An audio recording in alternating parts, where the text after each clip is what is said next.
তো হ্যালো বন্ধুরা, আমি তুহিন রিভিউলজি চ্যানেলে আপনাদের প্রত্যেককে স্বাগত জানাই। এখন কথা বলবো রঘু ডাকাতের ট্রেলারটা নিয়ে।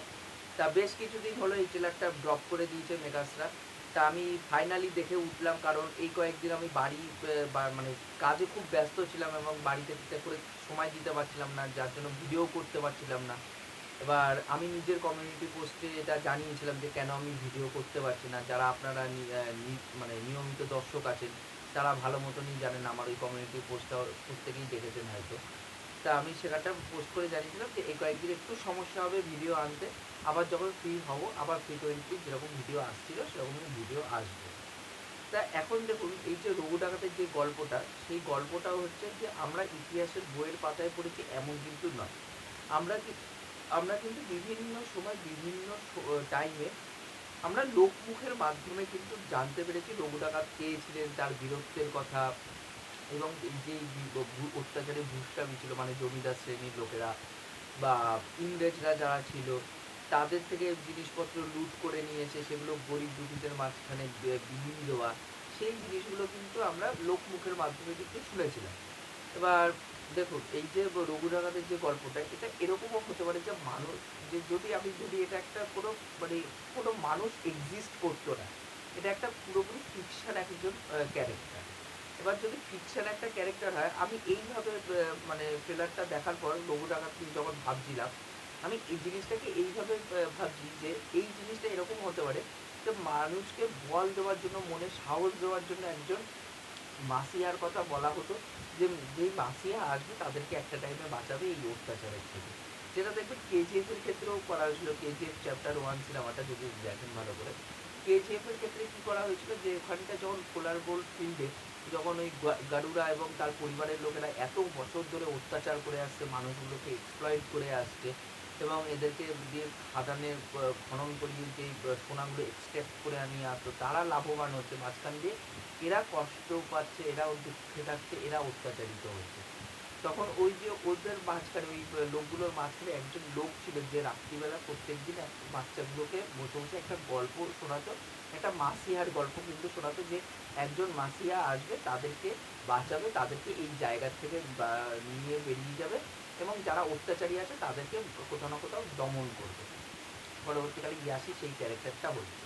তো এইভাবে আমি গল্পটাকে ভেবেছি রঘু ডাকাতকে, যে রঘু ডাকাত যদি এক্সিস্ট না করে রিয়েল লাইফে, তাহলে মানুষ হয়তো মানুষের মনে বল জোগানোর জন্য এই গল্পটাকে ভাবা হয়েছে, যাতে মানুষ মনে বল পায়, মনে সাহস পায় এবং এই অত্যাচারের বিরুদ্ধে লড়াই করতে পারে। তো এইভাবে আমি জিনিসটাকে পার্সিউ করেছি, তাই সেটা আমি আপনাদেরকে শেয়ার করলাম জিনিসটাকে। এবার যদি ট্রেলার রিভিউর ক্ষেত্রে আসি, দেখুন ট্রেলারটা এক কথায় বলতে গেলে আমার কিন্তু জমেনি। কারণ এই যে যেই ট্রেলারটা বিভিন্ন জায়গা থেকে কিন্তু ইন্সপায়ার্ড কিন্তু হয়েছে। এখানটা প্যারেন্টস অফ দ্য ক্যারিবিয়ানের কিন্তু মানে পুরোপুরি ছাপটা কিন্তু আপনি দেখতে পাবেন। এবার দেখুন যে আজকে যেই এত কোটি টাকার সিনেমার বাজেট, প্রায় 13-14 কোটি টাকার বোধহয় বাজেট বলা হচ্ছে রঘু ডাকাতের। তাই সেই জায়গা থেকে দাঁড়িয়ে আজকে এই টাইপের যে পিছনে গ্রিন স্ক্রিনের কাজ যেইভাবে করা হয়েছে, সেটা কিন্তু পুরোপুরিভাবে ফেক কিন্তু লাগছে এবং সেটা বোঝাও কিন্তু যাচ্ছে, যে জাহাজের সিকোয়েন্সটা যদি ভালো করে দেখেন, ওটা প্রচণ্ড পরিমাণে ফেক কিন্তু লাগছে, সেই জিনিসটা কিন্তু ভালো কিন্তু লাগছে না। এবং তার সাথে সাথে আরেকটা জিনিস আপনারা যদি ভালো করে খেয়াল করে থাকেন, যে এটা অ্যাকচুয়ালি মাসি একটা গল্প কিন্তু হতে চলেছে, ফুল অন কমার্শিয়াল একটা সিনেমা কিন্তু হবে। এইবার এখানটায় কিন্তু যে পরিচালক ধ্রুব ব্যানার্জি, তার কিন্তু ভয়েস কিন্তু আমি এখানটায় দেখতে কিন্তু পাইনি। কারণ ধ্রুব ব্যানার্জির সিনেমাতে মাসি কিন্তু ট্রিটমেন্ট থাকে না। তবুও গোলন্দাজের ক্ষেত্রে সার্টেন একটা মাসির ট্রিটমেন্ট করা হচ্ছে খুব স্বল্প পরিমাণে, সেটাও খুব যে বেশি সেটাও কিন্তু নয়, খুব স্বল্প পরিমাণে। বাট ওখানটা বেশি ড্রামার মধ্যে কিন্তু খেলা হয়েছে এবং ওনার সিনেমাতে একটু বেসিক্যালি একটু ড্রামার দিকটা একটু বিচরণ করে। এবার যাই হোক, এবার এখানটায় কিন্তু সেই জিনিসটা ধ্রুব ব্যানার্জির নিজস্ব কাজ সেটা কিন্তু দেখতে পাইনি। কারণ কি, এখানটা পুরোপুরি ক্রিয়েটিভ কন্ট্রোলটা দেব নিজের হাতে রেখে দিয়েছে। এটা আমি বিভিন্ন সময় বিভিন্ন ভিডিওতে কিন্তু এই জিনিসটা অ্যাড্রেস করেছি। যদি প্রোডাকশন হাউসের থেকে বিভিন্ন এই বিহাইন্ড দ্য সিনস যেগুলো ছেড়েছে ক্লিপ আকারে শর্টসের মধ্যে, ওই শর্টসগুলো যদি ভালো করে দেখেন ইউটিউবে, ওই শর্টসের মধ্যে দেখতে পাবেন যে ধ্রুব ব্যানার্জিকে দুই একটা ফ্রেমে দেখা যাচ্ছে, বাদ বাকি প্রত্যেকটা টাইমে কিন্তু দেবকেই কিন্তু ফোকাসে রাখা হয়েছে। দেব পুরো জিনিসটাকে মনিটরিং করছে, পুরো জিনিসটাকে দেখছে। তার সাথে, সাথে দেব কাকে কি করতে হবে না করতে হবে সেগুলো পুরোপুরি দেব কিন্তু নির্দেশ দিচ্ছে কিন্তু করতে। তো এই জিনিসটা এটা কিন্তু ধ্রুব ব্যানার্জির প্রপার ভিশন কিন্তু দেখতে পাবো না। এটা কিন্তু দেবের ভিশনটাই কিন্তু আমরা দেখতে পারবো। যার জন্য এখানটায় একটা সমস্যা হয়ে যেতে পারে যে জিনিসটা সেটা হচ্ছে আ আমাদের দ্বিতীয় খাদান যেন না হয়ে যায়। কারণ খাদান সিনেমাটা কিন্তু খুবই তৎস জালি একটা সিনেমা ছিল। এই সিনেমাটা কিন্তু আমার ভালো কিন্তু লাগেনি সেই টাইমে। আমি নিজের ভিডিওতেও কিন্তু সেই টাইমে বলেছিলাম যখন খাদান রিভিউ কিন্তু করেছিলাম। আমার একদমই পোষায়নি। এবং খাদানেও কিন্তু যদি দেখেন ওখানটায় কিন্তু সুজিত রিনো দত্তের যে ভয়েসটা সেটা কিন্তু আমরা দেখতে পাই না। আমরা যা দেখতে পেয়েছি দেবের ভয়েসে মানে দেবের যে ভিশনটা নিজস্ব সেটা কিন্তু দেখতে পেয়েছি। তো এই জিনিসগুলো এখন যে দেব করছে এবং আল্টিমেটলি কিন্তু সিনেমা হয়তো হাইপের জন্য বক্স অফিসে চলে যাচ্ছে এবং কিছু ক্ষেত্রে তো দেব নিজে ইনফ্লেটেড বক্স অফিস নাম্বার করেন যেটা খুবই চোখে লাগে বিষয়টা। এটার ক্ষেত্রেও হবে রঘু ডাকাতের ক্ষেত্রে সেটা আমি নিশ্চিত যে এটা এখানটায় পুরোপুরি একটা ইনফ্লেটেড একটা বক্স অফিস নাম্বার বলা হবে। কিন্তু সেটাকে যদি বাদও দিয়ে রাখি যে দেবের যে নিজস্ব ভয়েস যখন দেখতে পাবো আবার রঘু ডাকাতের মধ্যে জিনিসটা ব্লান্ডার যেন না হয়ে যায়।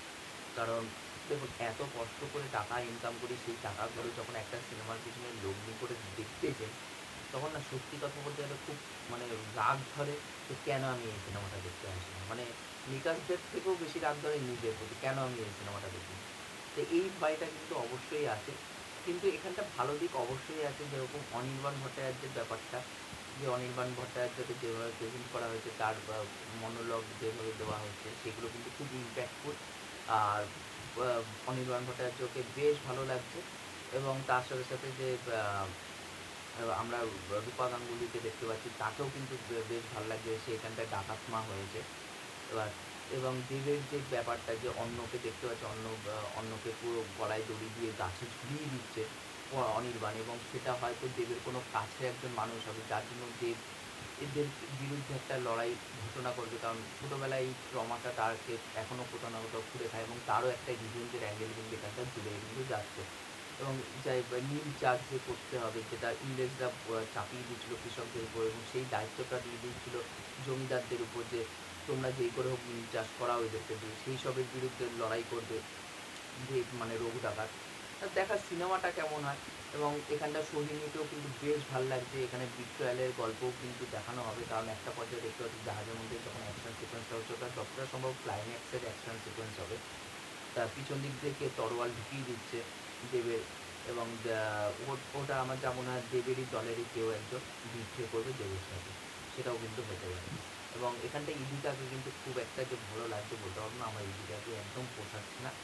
এবং ওভারঅলে কিন্তু আমার ট্রেলারটা খুবই অ্যাভারেজ একটা ট্রেলার বলে মনে হয়েছে। আমার একদম জমেনি ট্রেলারটা। দেখার পুজোর সময় এই সিনেমাটা বেরাচ্ছে পুজোর এই দেখতে যেতে কারণ এখন থেকেই কিন্তু নোংরা খেলা স্টার্ট হয়ে গেছে রক্তবীজু আর ওদিক দিয়ে রঘু ডাকাত। কারণ এসডিএফ বলে দিচ্ছে নো শো শেয়ারিং মানে এসডিএফ এর নিজস্ব চ্যানেল শো দেবে না রক্তবীজুতে। এবার এটা নিয়ে একটা বড় বাওয়াল হচ্ছে এখন দুই প্রডিউসারের মধ্যে। এবার দেখার আল্টিমেটলি বক্স অফিসের যুদ্ধে কে জেতে। তা আপনারা কমেন্ট করে অবশ্যই জানাবেন যে আপনাদের এই ট্রেলারটা কেমন কি লেগেছে। আর এই ভিডিওটি ভালো লাগলে অবশ্যই লাইক, শেয়ার, সাবস্ক্রাইব করে পাশে থাকবেন তাহলে মোটিভেশন পাবো নতুন, নতুন ভিডিও বানানোর জন্য। এখনকার মতন টাটা, বাই।